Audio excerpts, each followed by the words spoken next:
in this video for Nisha and Karan, and let's see what are the messages regarding Nisha Rawal and Karan Mehra 2021 में उनकी जो है दोनों शादीशुदा ज़िंदगी इन्होंने बिताई। बाद में अलग होने का भी इनका न्यूज़ में आया था। लेट्स सी, मैं थोड़ा सा पास्ट में देखना चाहूँगी इनका रिलेशनशिप कैसा था और अब कैसा है और आगे कैसा रहेगा। मैं पास्ट में देखना चाहूँगी। मेरे आसपास जो कोई भी डिवाइन एनर्जीज़ हैं, पॉजिटिव एनर्जीज़ हैं, प्लीज़ मुझे बताएं कि निशा रावल एंड करण मेहरा दोनों ही बहुत ही अच्छे एक्टर एक्ट्रेस हैं इंडस्ट्री में। काफ़ी सारे सीरियल्स में हम देख चुके हैं इनको एक रोल निभाते हुए। बहुत सारे फैंस इनको एंजॉय करते हैं। मैं जानना चाहूँगी कि निशा रावल और करण मेहरा हस्बैंड वाइफ रह चुके हैं, तो इनके रिलेशनशिप पास्ट में कैसे थे। मैं थोड़ा सा पीछे जाना चाहूँगी, पास्ट में कैसे थे मैं जानना चाहूँगी पहले कि किस तरह के रिश्ते इनके थे।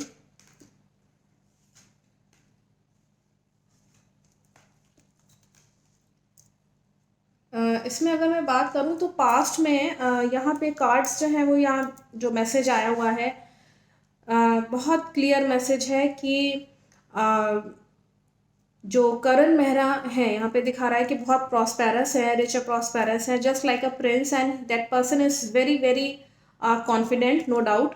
कॉन्फिडेंस बहुत ज़्यादा है, प्रॉस्पेरिटी है उनके पास, अथॉरिटी भी रखते हैं, कोई ऐसी वैसी आम पर्सनैलिटी नहीं है। एक दिखा रहा है यहाँ पे इनका एक स्टेटस दिखा रहा है, लेकिन इनका ये भी दिखा रहा है कि ये इनका किसी न किसी इन दोनों के बीच में ये दिखा रहा है कि ये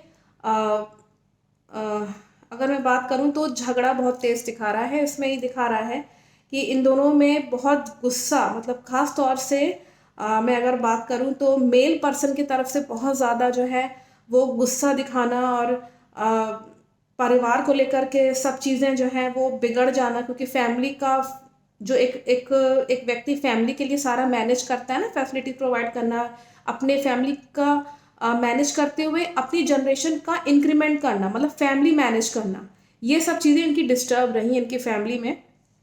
और दोनों के बीच में अगर मैं दोनों के, क्योंकि मैंने रिश्ते में बात करी थी, तो दोनों का जो है बहुत तेज़ झगड़ा हुआ है। मुझे लगता है कि इसमें कहीं ना कहीं जो है मेल ने कहीं ना कहीं जो है ज़्यादा गुस्सा दिखाया है, तो ज़्यादा गुस्सा तेज़ दिखाया है। तो इसमें ये भी मैसेज है कि दोनों उसके बाद फिर अलग हो गए, दूर हो गए, सेपरेट हो गए, और बर्निंग डाउन कार्ड सब चीज़ें ध्वस्त हो गई। सब चीज़ जो है वो कहीं ना कहीं डैमेज हो गई। पास्ट में अगर मैं देखूँ तो डैमेज होना मतलब कि रिश्ते में बहुत सारे डैमेजेस आना, जैसे हर्ट हो जाना, ये सब चीज़ें हुई हैं। और इमोशनली हर्ट होना, मतलब दिल से एकदम टूट जाना, एकदम व्यक्ति एकदम बिल्कुल डिप्रेशन में, और बहुत सारी चीज़ें नेगेटिव कार्ड्स हैं इनके रिलेशनशिप में पास्ट में अगर मैं बताऊँ तो। नेक्स्ट इसमें मैं देख लेती हूँ। मैं प्रेजेंट में सिचुएशन पास्ट में थोड़ा ठीक नहीं दिखा रहा है, बल्कि दिखा रहा है कि कहीं ना कहीं जो है वो मारपीट या इस तरह से हाथ कहीं उठाए, कहीं ना कहीं इस तरीके से बहुत ज़बरदस्त डैमेजेस दिखा रहा है हस्बैंड वाइफ के बीच में। मेरे आसपास जो कोई भी डिवाइन एनर्जीज़ हैं, पॉजिटिव एनर्जीज़ हैं, प्लीज़ मुझे बताएं कि निशा रावल और एट प्रेजेंट कैसे सिचुएशन है निशा रावल और करण मेहरा के रिश्ते के बीच में, इन दोनों के रिश्ते में किस तरह की फीलिंग्स दिखा रहा है, मैं जानना चाहूँगी। एट प्रेजेंट क्या चल रहा है।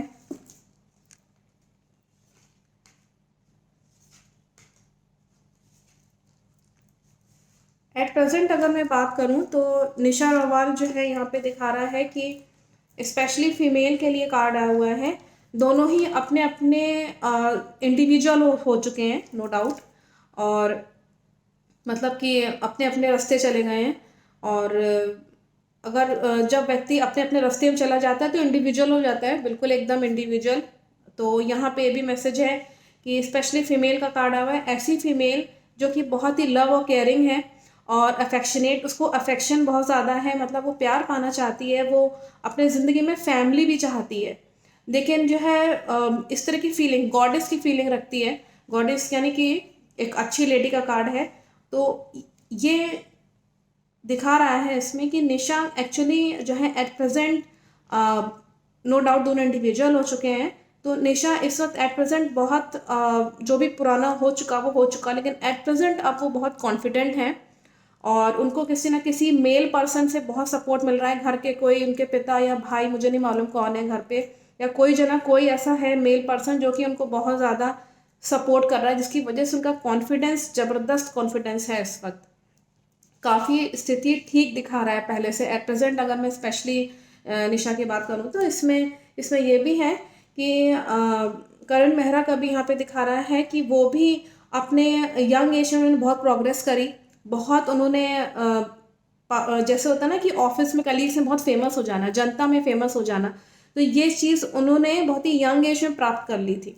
तो अब उनकी प्रोग्रेस दिखा रहा है और वो हर चीज़ को विन कर रहे हैं अपने लाइफ में। हर चीज़ जो है मतलब वो अपने अलग रास्ते हैं और निशा जी अपने अलग रास्ते में हैं। तो यहाँ पे मेल पर्सन का दिखा रहा है कि मेल पर्सन जो है वो विन करने की कोशिश कर रहे हैं, अपने जो है लाइफ में बेटरमेंट की कोशिश कर रहे हैं, मेहनत बहुत कर रहे हैं। और मैं इसमें बता दूं कि जैसे मेहनत मतलब जद्दोजहद अपने लाइफ में और बेटर और अच्छा करने के लिए।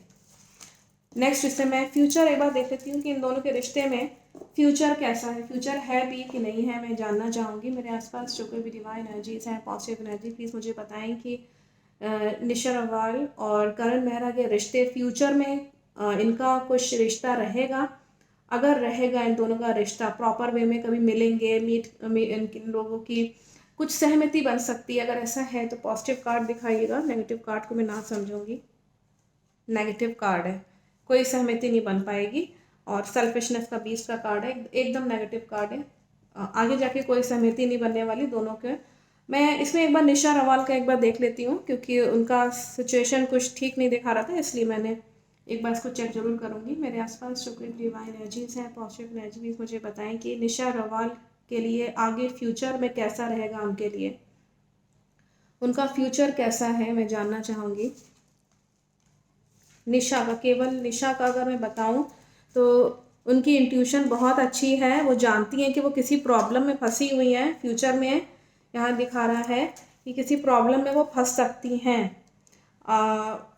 मुझे नहीं मालूम कौन सी करियर रिलेटेड है या पर्सनल लाइफ से रिलेटेड है, लेकिन कोई प्रॉब्लम में वो फंसती हुई सी नज़र आ रही हैं।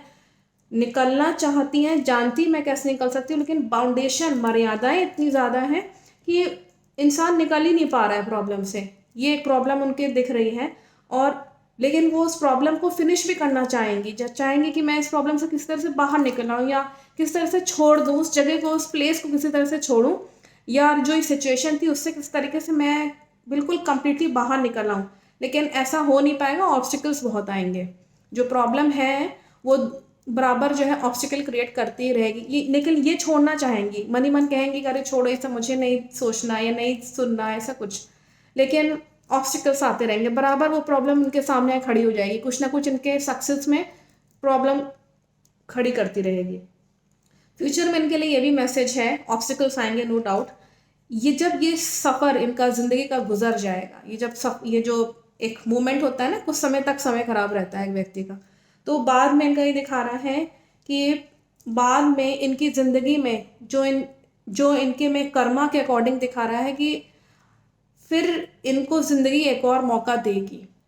उसमें इनको डिसाइड करना होगा कि whether she wanted to do the good deeds और नेगेटिव डीड्स, ये उन पे डिपेंड करेगा, क्योंकि जस्टिस का कार्ड है और ये जस्टिस का ये वाला कार्ड जो है वो बहुत साफ मैसेज है कि जैसा आप करेंगे वैसा आप भरेंगे, जो आप बोएंगे वही काटेंगे। तो पॉजिटिविटी अपने लाइफ में ज़रूर लाएं और मैच्योरिटी रखें। फ्यूचर में ये भी दिखा रहा है कि इसी की वजह से ये सब चीज़ें जो ये सफ़र करेंगी, झेलेंगी ना, तो इसकी वजह से इनके में मैच्योरिटी बहुत जल्दी आ जाएगी, बहुत अच्छे से जो है चीज़ों को भांपने लगेंगी। हाँ, लेकिन ये हो सकता है कि थोड़ी सी ज़िद्दीपन रहे कि उनको जो चाहिए है वही चाहिए, थोड़ा सा ज़िद्दीपन रहेगा, लेकिन मैच्योरिटी रहेगी no doubt. I think the message is very clear for the fans who wanted to know about Nisha Rawal and Karan Mehra relationship. Thank you so much.